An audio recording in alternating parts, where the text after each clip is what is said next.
தொடர்ந்து தோல்வி படங்களாக அளிக்கிறார்கள் என்று கூறி விஜய் மற்றும் சூர்யாவுக்கு தடை விதிக்க தமிழ்நாடு திரைப்பட விநியோகஸ்தர்கள் சங்கம் தீர்மானித்துள்ளதாம். இளைய தளபதி விஜய் நடிப்பில் பெரும் எதிர்பார்ப்பில் வெளியான புலி படம் தோல்வியடைந்தது. அதன் பிறகு வெளியான தெறி ஓடினாலும் பைரவா படம் ஓடவில்லை என்கிறார்கள் விநியோகஸ்தர்கள். இதேபோன்று சூர்யாவின் 24, சிங்கம் 3 படங்களாலும் நஷ்டமே என்று விநியோகஸ்தர்கள் கூறுகிறார்கள்.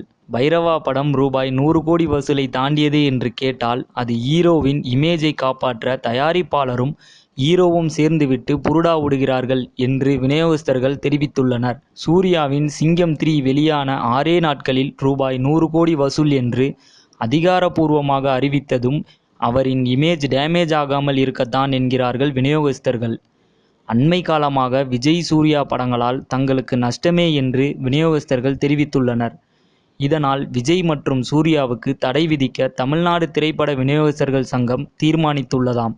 நஷ்டம் நஷ்டம் என்று தற்போது சொல்கிறார்களே, படத்தை விநியோகித்து சுத்தமாகவா லாபம் கிடைக்கவில்லை என்ற கேள்வியும் எழுந்துள்ளது. சினிமா மற்றும் அரசியல் செய்திகளை உடனுக்குடன் தெரிந்து கொள்ள subscribe to today cinema. Today cinema நேயர்களுக்கு நன்றி, வணக்கம். Please subscribe to today cinema.